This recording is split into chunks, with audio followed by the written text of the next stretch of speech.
السلام عليكم ورحمة الله وبركاته. الحمد لله ناصر السنة والإسلام والدين بأهل السنة، وصلى الله وسلم على نبينا محمد وعلى آله وصحبه وسلم. حياكم الله أعزائي المشاهدين مع حلقة جديدة من دعاة على أبواب. ما زلنا مع ضلالات الخميني، تكلمنا عن ضلالات هذا الرجل، واليوم معنا بدعة جديدة قام بها الخميني. يعني هي تأسست قبل الخميني، ولكن الذي أقامها هو الخميني، وهي بدعة ولاية الفقيه. ما هي ولاية الفقيه؟ هذه الجملة التي مكونة من كلمتين: فقيه وولاية، أو ولاية وفقيه. فما هذه الجملة وما معناها وما الذي فعله الخميني؟ أول حاجة، الشيعة الإمامية الاثنى عشرية بيعتقدوا أن الإمام معصوم، بيعتقدوا بعصمة أئمتهم، وإن الإمام معصوم، بالتالي لا يختار الإمام إلا الله. نقول لهم: لماذا لم تختار الأمة إمامها؟ يعني مثلا اجتمعوا على أبو بكر رضي الله عنه، لماذا لا تجتمع الأمة على رجل وتسميه إمام؟ يقولوا: لا، الإمام معصوم فلا بد أن يكون اختياره من الله تبارك وتعالى. وظلوا على هذا الأمر أكثر من 1000 عام، يعتقدون بهذه العقيدة أكثر من 1200 سنة. ثم خرج رجل يسمى النراقي، عالم من علماء الشيعة، من حوالي 200 سنة، اخترع عقيدة ولاية الفقيه. بتتكلم على ايه؟ اول حاجة، الشيعة بيقولوا خلاص ان لابد اختيار المعصوم يكون من قبل الله تبارك وتعالى.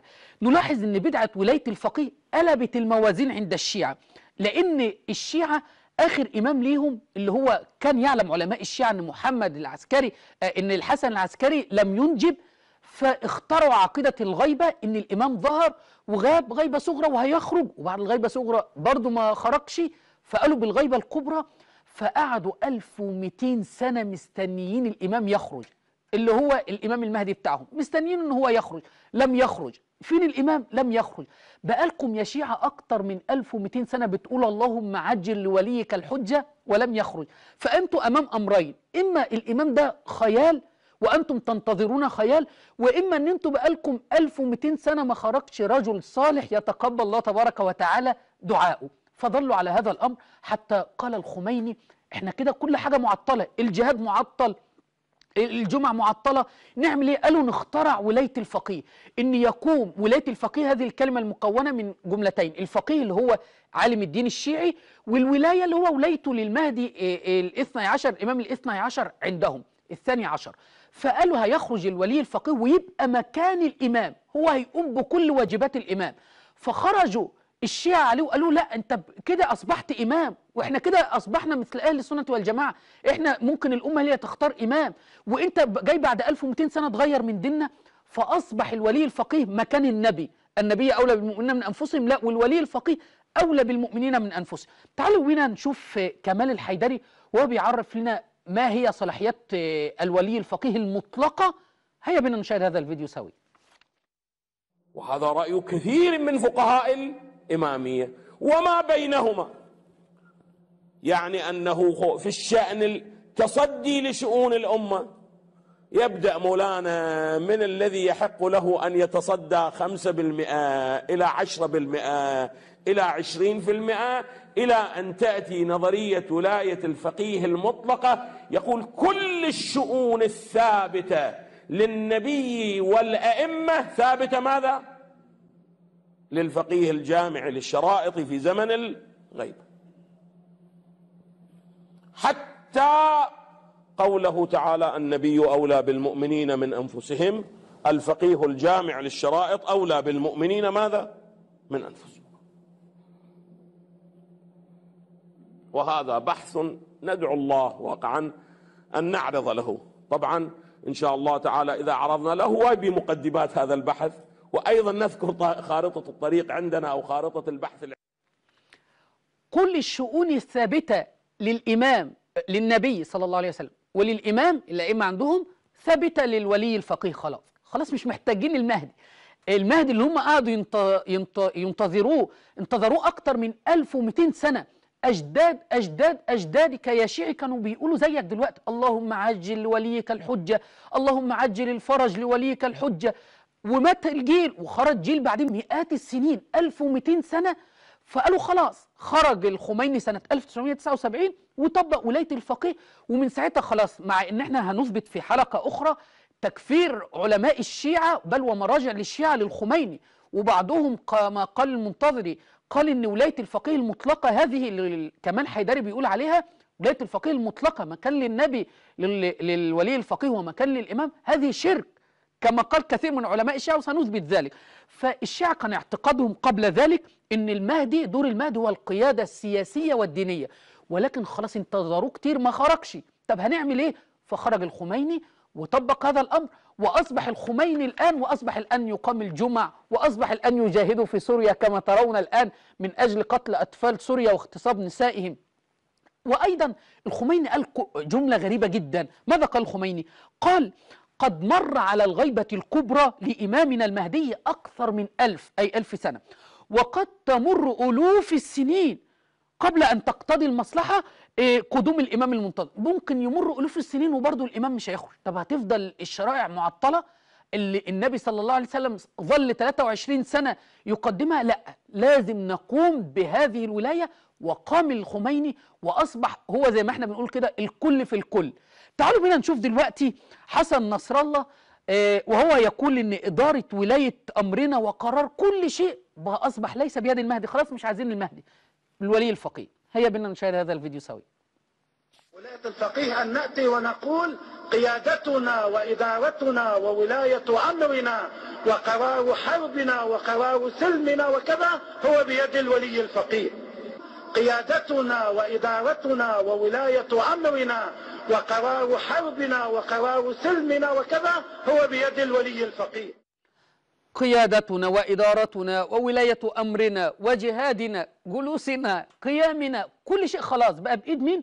بقى بإيد الولي الفقيه. ما محتاجين مهدي بقى خلاص. مش مهم إن هو يخرج، إحنا انتظرناه 1200 سنة ما خرجش، مش مهم إن هو يخرج. على فكرة عزيزي المشاهد، الكلام اللي أنا يعني أحدثك به الآن قام كثير من علماء الشيعة كفروا الخميني وكفروا خامنئي اللي هو الولي الفقيه الآن اللي بيموت في المستشفى بمرضه للسرطان، ومستنيين مش عارفين لو مات مين اللي هيخرج يبقى هو الولي الفقيه بعد كده اللي هيبقى نائب المهدي. وكفروا حسن نصر الله بهذا الكلام الذي قاله الآن. اما الخميني قال قد مر على الغيبة الصغرى وما خرجش، ومر على الغيبة الكبرى آلاف السنين وبرضه وقد يمر آلاف السنين ولم تقتضي المصلحة خروجه ما خرجش. نستنتج من كلام الخميني هذا شيء غريب جدا. نستنتج ان غيبة امام الرافضة طالت وربما تطول لازمنة مديدة ولا ندري متى سيخرج. وايضا نستنتج من كلام الخميني ان حصل احباط، ان حصل يأس عند من بارك الله فيكم؟ عند الامامية الاثنى عشرية. حدث يأس، مستنيين وما خرجش، عدى 100 200 300 1000 1100 1200 عام لم يخرج المهدي، فحدث يأس عندهم. أيضا وأصابهم اليأس ذلك، والله ما أصابهم هذا اليأس إلا لأنهم ابتعدوا عن كتاب الله تبارك وتعالى وعن سنة النبي صلى الله عليه وسلم. وأيضا نستنتج أن عقيدة الشيعة قائمة على تطبيق الأحكام الشرعية بوجود إمام معصوم، بس الإمام غاب وكل ذلك كان معطل، فلا بد ان يقوم واحد يقوم بدور المهدي نائب المهدي. شفتم ولاحظت عزيزي المشاهد هذا الخميني اللي بينا اللي بيقول يجوز التمتع بالرضيعه، يجوز الجمع بين المراه وعمتها والمراه وخالتها، لنا مع الله حالات هو نحن ونحن هو وهو هو نحن اللي بيقول بالشركيات ان الصبيعه اعتقاد الصبيعه النجوم تنفع وتضر كما راينا في كتبه وشرحنا في الحلقات الماضيه كثيرا. هذا الرجل هو الذي يقوم مقام المهدي الان. بالله عليك، انتهى هذا الرجل ولسه هندخل خامنئي ونأتي بضلالات خامنئي كما أتينا بضلالات الخميني. خامنئي الآن هو نائب المهدي. بالله عليك، هل يعقل أن يكون رجل إمام في الكفر والضلال ونشر الفاحشة يكون مكان المهدي المنتظر؟ أيضا عقيدة انتظار خروج المهدي نسخت خلاص، يعني نسخت خلاص، لا يحتاجون إلى عقيدة انتظار المهدي. الآن هنشوف حسن نصر الله أيضا تاني من أكثر المدافعين عن ولاية الفقيه بخلاف الشيرازية والسيستاني. كل دول كانوا موجودين أيام الخميني وخلفوه، شيرازي، سيستاني وكثير من علماء الشيعة سنذكرهم في الحلقات القادمة.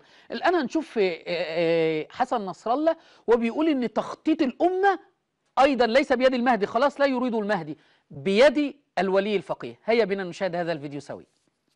في بعض اللقاءات التي حصلت مع السيد خامنئي قال له بعضهم يجب أن ترسلوا مثلا لجنة إلى لبنان تدرس الوضع السياسي. قال لهم نحن لسنا بعيدين عن لبنان، نحن نعرف ماذا يجري في لبنان. لا أريد أن أدخل في هذه التفاصيل، لكن الإمام الذي يخطط هو يخطط للأمة. المجتهدون تأتي أدوارهم في كل بلد مكمل لخط الإمام ولمشروع الأمة الإسلامية الواحد. خلاص أصبح اللي يخطط للأمة، وأصبح اللي يقوم بإدارة الأمة وولاية الأمة والجهاد، كل شيء بيد ولاية الفقيه.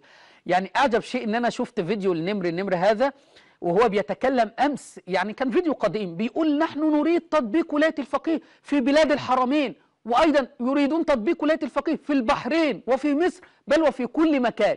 يريد أن كل يبقى مرجعهم اللي هو خامنئي، ولا نستطيع أن نتكلم معه، نعامله كأنه معصوم. هذا علماء الإمامية الاثنى عشرية اللي رفضوا ولاية الفقيه قالوا إن معناها استبداد الفقيه الواحد بالولاية العامة المطلقة. دي الولاية العامة المطلقة ده استبداد من الفقيه. يعني هذا الكلام كلام الخميني، احنا زي ما احنا بينا أول واحد أقر هذه الولاية أو أقام نظرية ولاية الفقيه أو أول واحد طبقها على أرض الواقع كان الخميني. إما شال الشام محمد رضا بهلوي، وعارضوا الكثير من الفقهاء بينهم شريعة مداري والطبطبائي الشيرازي والخوئي. يعني الخوئي كان موجود في هذا الوقت، ولو تتذكروا في الحلقة الماضية ما بينا تكفير علماء الإمامية للخميني، وبينا أن الخوئي كان يصف الخميني بالحمار، والخميني رد عليه وقال له أنت كالبهيمة التي همها علفها لا تهتم إلا بعلفها. وبينا هذا الفيديو من كلام الشيخ الغزي اللي هو شيخ شيعي أيضا.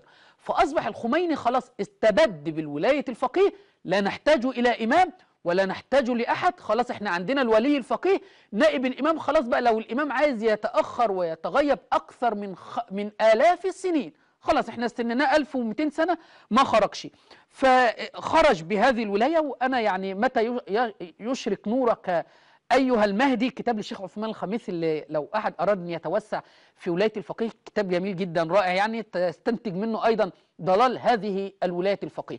أيضا يعني ولاية الفقيه هذه أتباع ولاية الفقيه أصبح يعني الدولة بتاعتها الآن هي إيران، وبيحاولوا الآن زي ما احنا سمعنا من حسن نصر الله إما سئل عن لبنان فقال لا لبنان خلاص. الإمام خامنئي قال إن إحنا مع لبنان أصلا، فهم يريدون الآن تطبيق ولاية الفقيه فين؟ في لبنان. وأيضا بيرتبوا لذلك أين؟ في البحرين. إن كله يرجع إلى من؟ يرجع إلى خامنئي. بالله عليك يا شيعي، لماذا هذه العقيدة تستجد دائما؟ عقيدة الإمامية الاثنى عشرية. ليه عقيدة الإمامية الاثنى عشرية في استجداد دائما؟ الأول كنتم لا ترون أن أنتم تختاروا الإمام، وخرجتوا قلتوا أهل السنة والجماعة اختاروا الإمام بإيديهم. أهل السنة والجماعة ازاي يقولوا إن أبو بكر إمام والإمام هو علي بن أبي طالب؟ كنتم تنكرون علينا، والآن أصبحتم تفعلون مثلنا ورجعتم إلى ما كان عليه أهل السنة والجماعة. بخلاف طبعا لا يجوز ولا يصح أن نقارن بين أبو بكر رضي الله عنه وبين الخميني اللي احنا يعني فضح بسبب كتبه بعد أن هلك هذا الرجل. وفي الختام، في ختام هذه الحلقة نوجه رسالة إلى كل من يؤمن بولاية الفقيه، ومنهم أسد قصير اللي بيحاول يدافع كثيرا عن ولاية الفقيه على قناة الكوثر. نحن نطلبه في مناظرة حول ولاية الفقيه، وهل هي على ما قال الله قال رسوله؟ نحن عندنا الأدلة اللي استدللتم بها من القرآن ومن السنة، الأدلة المتشابهة التي يعني استدلال باطل منكم. نطلبكم الآن لكل من يؤمن بولاية الفقيه أن يأتي إلى شاشة صفا ويحاورنا ويناظرنا في ولاية الفقيه. هل هي على ما كان عليه آل بيت رسول الله صلى الله عليه وسلم، أم هي عقيدة خمينية باطلة؟ هذا وصلى الله وسلم على نبينا محمد وعلى آله وصحبه وسلم. اللهم اهد عوام الشيعة وخذ بأيديهم إلى مذهب أهل السنة والجماعة. هذا وصلى الله وسلم على نبينا محمد، والسلام عليكم ورحمة الله وبركاته.